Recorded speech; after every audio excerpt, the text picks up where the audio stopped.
Fidèles téléspectateurs, bonsoir, nouvelle semaine, nouvelle actualité. Bienvenue à cette édition. Au sommet de ce journal, l'église centrale des Assemblées de Dieu de Ouagadougou, comme plusieurs autres églises du Burkina Faso, a célébré ce dimanche 2 juillet 2023 la journée de la vision missionnaire des Assemblées de Dieu du Burkina Faso. Les échos pour vous dans quelques instants.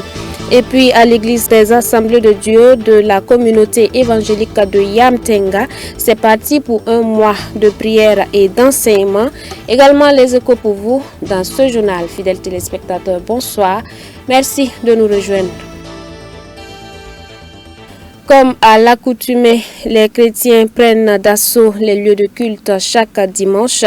Et ce dimanche, une de nos équipes est allée constater donc la célébration du Seigneur à l'église centrale des Assemblées de Dieu de Samba. Les échos pour vous avec Moïse Kinda, Odette Zongina.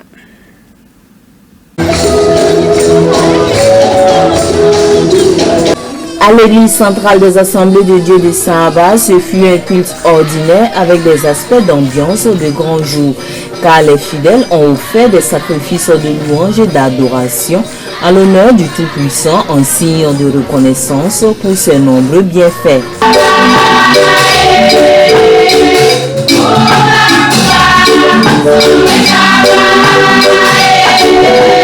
Ce fut également un moment où le peuple a été nourri dans la parole de Dieu, s'inspirant du thème général de l'année. Le pasteur principal de l'église a exhorté les siens sur le triomphe de la foi, un triomphe qui doit se manifester par une patience inégalée, une dépendance au Saint-Esprit, bref, par une maturité spirituelle. Ils doivent avoir comme appui Jésus-Christ et ne pas aller vraiment vers des gens qui se disent nous sommes capables.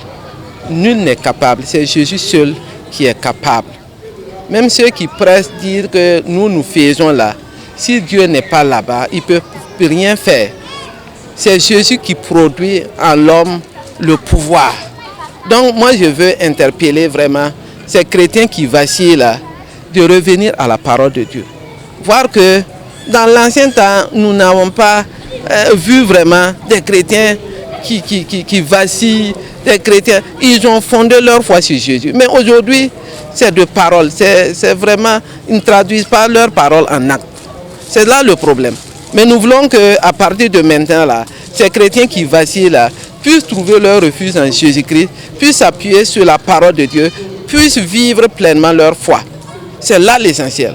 La foi, fondement même du christianisme, ces croyants ont d'ores et déjà pris la bonne décision de vivre cette foi pour une vie chrétienne réussie. J'ai participé de bout en bout au culte, c'était un culte agréable, l'animation était impeccable, on a beaucoup prié et le message aussi était à point nommé parce que nous sommes dans un temps où on rencontre beaucoup de difficultés, notre pays même est dans des difficultés.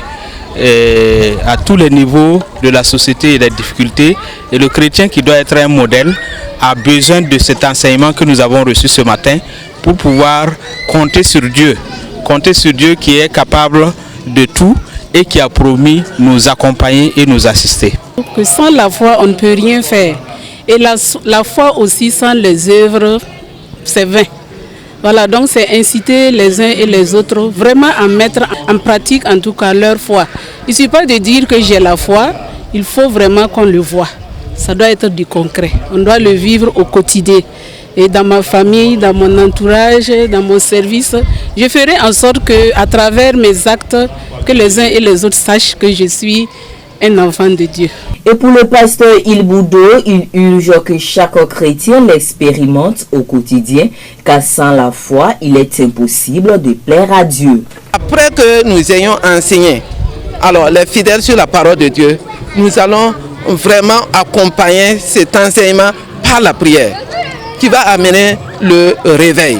Et quand ce réveil sera là, ça permet aux chrétiens d'avoir le rayonnement, c'est-à-dire le comportement, leur marche là, c'est-à-dire faire venir des gens qui ne connaissent pas Christ dans la maison de Dieu. C'est ça le rayonnement, un comportement quand même qui témoigne que ce sont des petits Christ. Nous voulons arriver à là. De l'église centrale des Assemblées de Dieu de Samba, on retient qu'elle a été créée en 1957 par feu pasteur Sernoro Ouedraogo. À ce jour, elle compte 750 membres. Voilà donc, fidèles téléspectateurs, vous venez de suivre le culte à l'église des Assemblées de Dieu, l'église centrale des Assemblées de Dieu de Samba. Et nous recevons sur ce plateau donc le pasteur principal de cette assemblée, le pasteur Ilgoudo. Bonsoir, pasteur. Bonsoir. Merci d'avoir répondu à notre invitation. Merci. Voilà donc le culte, comment ça s'est passé hier? Bien, comme les autres dimanches. Mais ce dimanche, nous avons célébré sur un thème que nous avons depuis vraiment le début de l'année, qui concerne vraiment une vie, la vie chrétienne de l'Église, la maturité. Nous nous sommes appuyés sur Philippiens 3,16 et le thème de l'année, c'est inviter les chrétiens à marcher d'un même pas. D'accord. Alors donc, comme vous l'avez entendu, fidèles téléspectateurs, le culte s'est très bien passé à l'église centrale des Assemblées de Dieu de Samba et le pasteur est déjà rentré dans le vif du sujet avec le développement du thème. Dites-nous un peu, pasteur, quel a été le thème que vous avez abordé donc hier au cours du culte? Hier, j'ai parlé de la foi, le triomphe de la foi. Okay. En s'appuyant sur les livres de Job, Job 19, versets 25 à 27. Là, nous voyons que Job a compris quelque chose. Il dit que son Rédempteur est vivant. C'est vraiment un témoignage de sa foi. Malgré sa souffrance, malgré ses difficultés, il reconnaît quand même qu'il n'est pas abandonné. Et je voudrais encore que nos chrétiens comprennent que malgré les difficultés de la vie, le Seigneur n'abandonne jamais. C'est le message que j'ai voulu apporter et je voudrais en même temps rassurer les chrétiens parce que nous sommes dans une période où vraiment les chrétiens se promènent. Et ça montre vraiment qu'ils n'ont pas assez de foi. Ils n'ont pas peut-être assez d'assurance. Ils n'ont pas d'assurance. Oui. Et quand vous voyez, Jésus même avait prédit cela en disant, si vous lisez dans Matthieu 24, verset 26, voyez que Jésus leur a dit, vous entendrez dire qu'il est dans le désert, qu'il est ceci ou cela. Et il a dit, n'y allez pas. Ça veut dire que, et ce qu'il a dit dans Matthieu 19 là, je suis avec vous là, c'est une réalité. Dieu est avec les gens qui le croient, même dans leur maison. Tout à fait. Voilà. D'accord. Merci pour ce thème très interpellateur, le triomphe de la foi. Vous avez mis l'emphase donc sur l'assurance que le chrétien devrait avoir en son Rédempteur, comme Job l'a fait dans ces moments de difficulté. Alors, pasteur, nous avons l'information que l'église des Assemblées de Dieu, l'église centrale des Assemblées de Dieu de Samba, a été créée en 1957 par le pasteur Sernoro Ouedraogo. Est-ce que vous pouvez peut-être revenir un peu sur l'historique de cette assemblée-là? Alors, cette église a été créée quand le pasteur Sernoro est revenu de sa mission à Moctedo. Bon, c'est dans Jorgo pratiquement, parce qu'il a œuvré, c'est pas seulement Moctedo.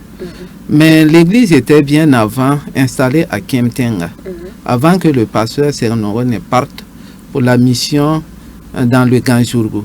C'est à son retour qu'il a préféré rester là où nous sommes pour ne plus repartir à Kemtenga. Donc c'est vraiment la volonté de Dieu que les deux localités puissent exister, parce que vous savez que là où nous sommes là, c'est à cheval entre vraiment deux peuples, bon, j'allais dire deux ethnies, qui quand même ne se fréquentaient pas. Donc l'Église a voulu vraiment les amener à comprendre que il y a nécessité de s'unir, il y a nécessité de voir dans une même direction. D'accord. Quand vous parlez un peu de deux ethnies qui ne se comprenaient pas, est-ce que vous pouvez nous en dire un peu plus? Parce que bon, nous autres, on ne comprend pas trop de quoi il s'agit. D'accord. Moi aussi, je suis venu apprendre qu'il y a les forgerons et il y a pratiquement un village qui était vraiment hostile à l'évangile. Et ce village-là, c'est habité par des gens qui avaient coutume et qu'on appelait le village la Wamtenga. Et jusqu'à présent, c'est des gens, si ce n'est pas des étrangers qui sont venus là, c'est des gens qui sont réfractaires. C'est-à-dire qu'ils n'ont pas accepté vraiment se donner. Non, se donner même à Christ. C'est-à-dire que jusqu'à présent, l'évangile est prêché, mais ceux de là-bas, ils se réservent toujours. Mais l'église est située à cheval entre vraiment la localité Sambé et Wamtenga. Et moi, je comprends pourquoi Dieu a voulu le faire. C'est pour vraiment une intégration. Wow. Voilà, nous sommes toujours avec le pasteur Ilboudo Rasmanet de l'église centrale des Assemblées de Dieu de Samba. Et comme nous l'avions annoncé en titre, l'église centrale des Assemblées de Dieu de Ouagadougou et Kado a célébré hier dimanche 2 juillet 2023 la journée de la vision missionnaire des Assemblées de Dieu du Burkina Faso. Le président de la VIMAB, le docteur Jean-Baptiste Roamba, a invité les fidèles chrétiens à s'associer à la vision donc de la VIMAB. Les échos pour vous avec Abibalaï Bourema, Gédon Tapsoba. Et que le Seigneur nous donne de pouvoir contribuer largement et généreusement à la mission. Sensibiliser le peuple de Dieu, non seulement à prier, mais aussi à contribuer pour le soutien des missionnaires qui sont un peu partout et qui reçoivent un soutien chaque trimestre. C'est l'objectif visé à travers la tenue annuelle de la VIMAB, la vision missionnaire des Assemblées de Dieu du Burkina. C'est la 9e fois que se tient cette journée consécutivement et cette année, elle se tient à un moment difficile pour notre pays. La VIMAB se tient dans un contexte, comme on le sait, sécuritaire assez difficile. C'est vraiment difficile parce que nos missionnaires intérieurs sont déjà partis. Ils ont rejoint le lieu un peu plus en sécurité. Et bon, c'est assez difficile en ce moment. Mais nous bénissons le Seigneur parce que même au-delà de tout cela, Dieu est à l'œuvre. Dieu est à l'œuvre, il y a des âmes qui se convertissent, il y a de nouvelles églises qui sont ouvertes et nous bénissons le Seigneur pour ce qu'il fait malgré le contexte difficile.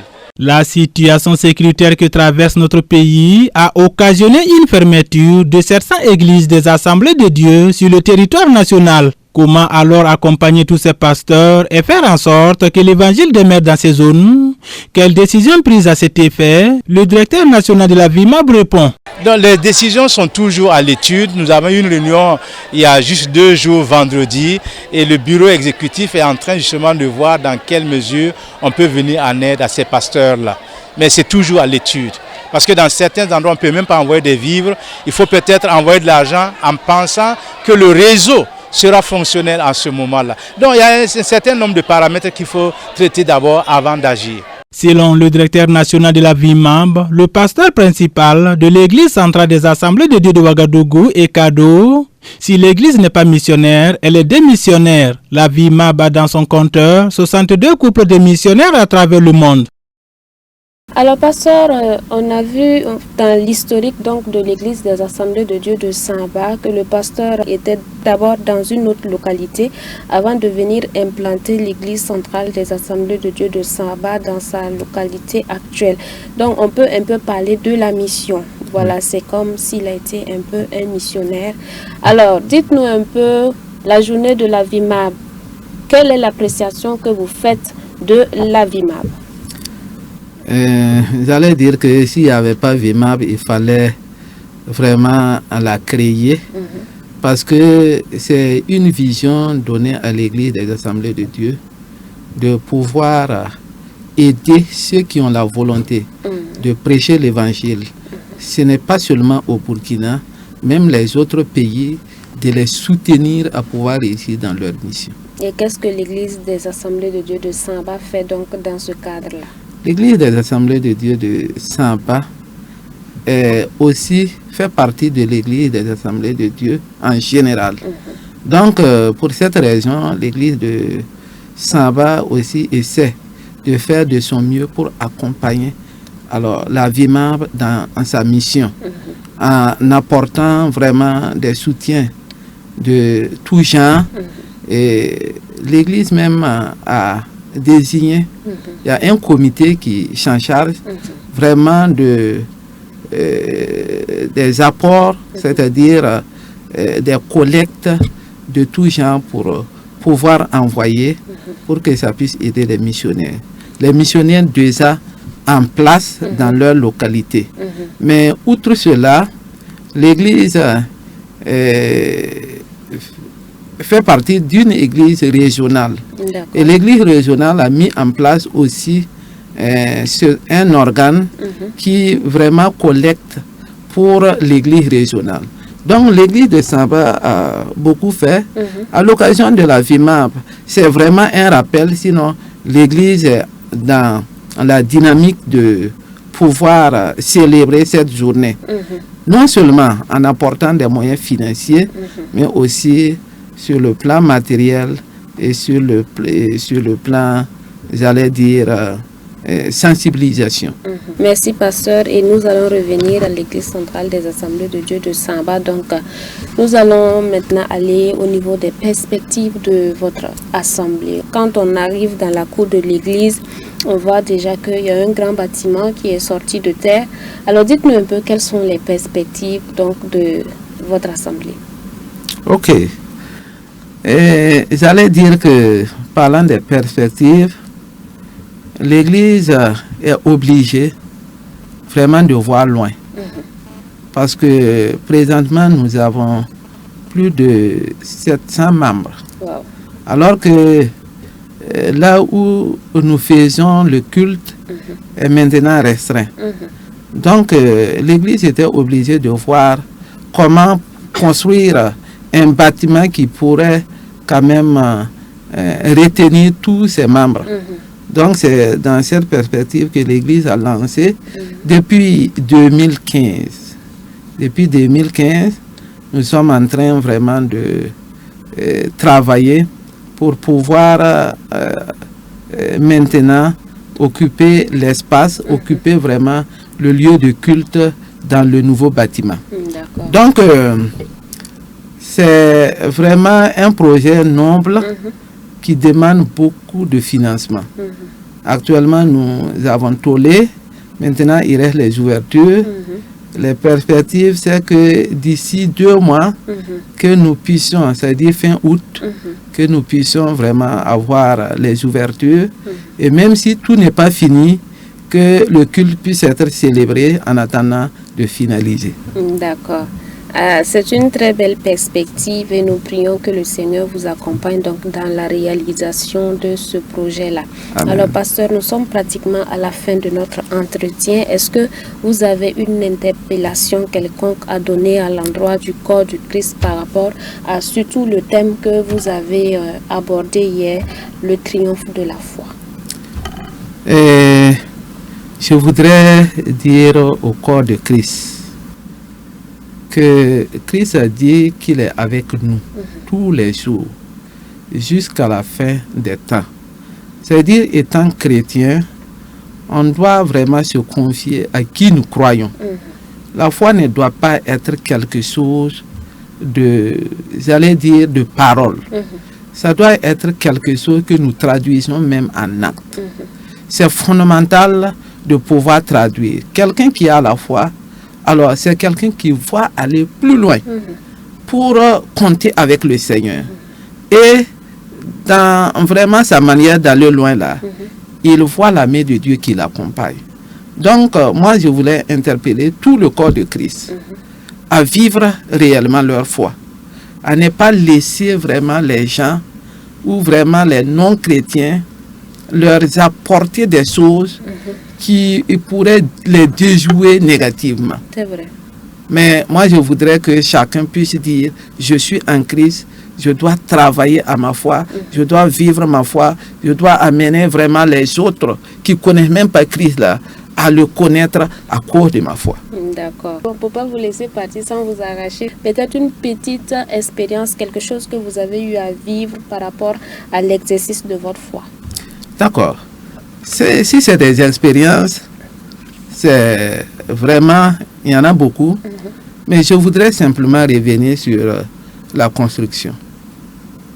Bon, je ne voudrais pas parler de don de foi, parce que ça c'est différent. Mais à la construction, nous n'étions pas nombreux. Et il n'y avait pas des gens assez lentilles. Mais par la foi, nous avons dit, il faut aller. Ouais. Et c'est quand on a commencé qu'on a vu que vraiment Dieu agissait. Et jusqu'à présent, nous voyons que Dieu agit. Cette foi que nous avons là amène Dieu vraiment à agir.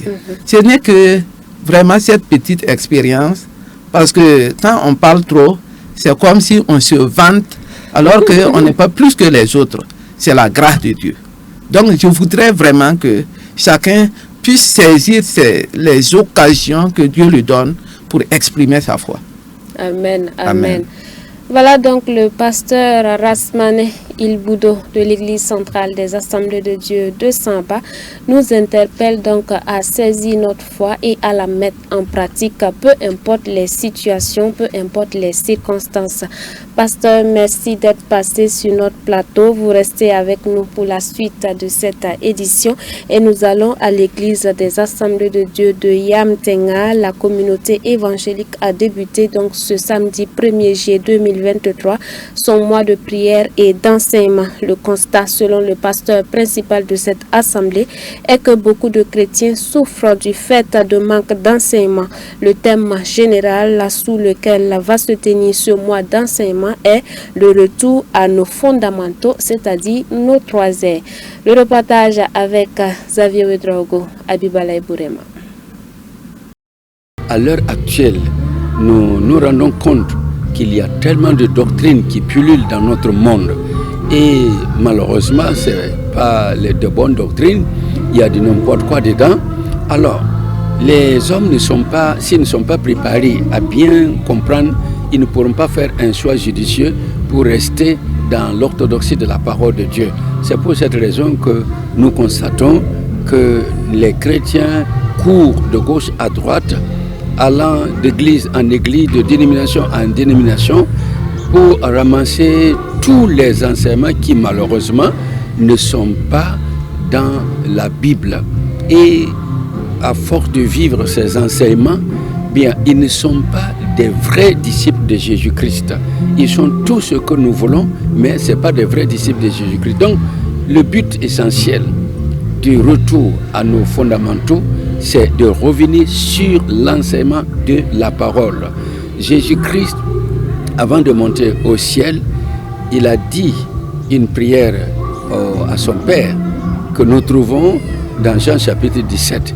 Il a dit au Père, je leur ai donné ou enseigné la parole que tu m'as donnée. Si Jésus-Christ a trouvé nécessaire de demander à Dieu le Père et de permettre que ses disciples comprennent son enseignement et découvrent à travers la compréhension de son enseignement que lui, il est venu du Père, nous ne pouvons pas faire autre chose que d'emboîter les pas de notre Seigneur et Sauveur Jésus-Christ, c'est-à-dire enseigner la parole dans son intégralité aux chrétiens pour que les chrétiens puissent comprendre et savoir qui est Jésus, qui est le Saint-Esprit, qui est Dieu, le Créateur. S'ils comprennent, eh bien, le Saint-Esprit maintenant en eux va continuer le travail de transformation, de sanctification, jusqu'à ce que les chrétiens deviennent des vrais disciples du Seigneur Jésus-Christ. Et dans ces conditions maintenant, ils peuvent se préparer correctement pour le retour de notre Seigneur et Sauveur Jésus-Christ. Et nous abordons un autre sujet dans la suite de cette édition. Émeute en France, un jeune sapeur-pompier a perdu la vie lors d'une intervention à Saint-Denis. Cette annonce intervient au lendemain d'une nuit un peu plus calme marquée par 157 interpellations et 3 blessés parmi les forces de l'ordre. Réunion au sommet de l'État avant une 6e nuit de tension en France. Le président Emmanuel Macron a appelé à un retour à l'ordre après s'être entretenu dimanche soir avec la première ministre et les principaux membres du gouvernement. La nuit de dimanche à lundi a été la plus calme depuis le début des violences qui ont suivi la mort du jeune Naël à Nanterre près de Paris. Les autorités font état de 157 interpellations, beaucoup moins que les jours précédents, mais un pompier a été tué alors qu'il intervenait sur un incendie en Seine-Saint-Denis. 24 heures plus tôt, l'attaque du domicile d'un maire de banlieue parisienne a choqué l'opinion. Sa femme et ses jeunes enfants ont échappé de peu à une tentative d'incendie. Les violences ont marqué les esprits jusqu'à l'étranger. Lors d'une interview télévisée, le chancelier allemand Olaf Scholz s'est ainsi dit préoccupé au lendemain du report par Emmanuel Macron d'une visite d'État outre-Rhin. Wir sind mit Frankreich befreundet, wir sind beide ein Paar, wenn es darum geht, dafür zu sorgen, dass die Europäische Union gut funktioniert, die für unsere gemeinsame Zukunft so wichtig ist. Und deshalb gucken wir natürlich besorgt hin. Und ich hoffe sehr und bin auch sicher überzeugt, dass der französische Präsident Wege finden wird, dafür zu sorgen, dass diese Situation sich schnell wieder bessert. Naël est mort tué par un policier lors d'un contrôle routier après avoir essayé de s'y soustraire. La police a dans un premier temps avancé de la légitime défense, mais une vidéo a mis en doute cette version. Ces révoltes dans les quartiers défavorisés français sont les plus importantes depuis 2005. Toujours sur le continent européen, le roi des Pays-Bas a présenté officiellement ses excuses pour l'implication de son pays et de sa dynastie dans l'esclavage. Une déclaration faite à l'occasion de la 150e année de l'affranchissement des anciennes colonies néerlandaises. Des excuses publiques et solennelles présentées par le roi des Pays-Bas face à des milliers de descendants de personnes réduites en esclavage, venus assister à la commémoration des 150 ans de l'affranchissement de leurs ancêtres dans les anciennes colonies néerlandaises. Aujourd'hui, je me tiens devant vous en tant que roi et membre du gouvernement. Aujourd'hui, je m'excuse personnellement. Je suis personnellement et extrêmement touché au plus profond de mon cœur et de mon âme. Les colonies ont rapporté à la famille royale l'équivalent de 545 millions d'euros grâce à la traite de 600 000 Africains vers les Caraïbes et l'Amérique du Sud, notamment au Suriname, où le chef de la diplomatie néerlandaise transmettait à son tour les excuses du monarque. Au nom du gouvernement néerlandais, je vous présente mes excuses. L'esclavage est un crime contre l'humanité dans lequel les Pays-Bas ont joué un rôle important. Dans combien d'endroits dans le monde les traces de cette souffrance sont-elles encore visibles ? Pour le président du Suriname, ces excuses n'effacent pas 300 ans d'esclavage. Ces excuses sont un bon début pour la guérison et offrent également des opportunités pour la relance des relations entre nos pays qui resteront liés pour longtemps. Notre réaction aux excuses doit avoir la même valeur historique que les excuses des Pays-Bas. Nous n'aurons pas le choix, car les blessures de 300 ans d'esclavage ne sont pas faciles à effacer.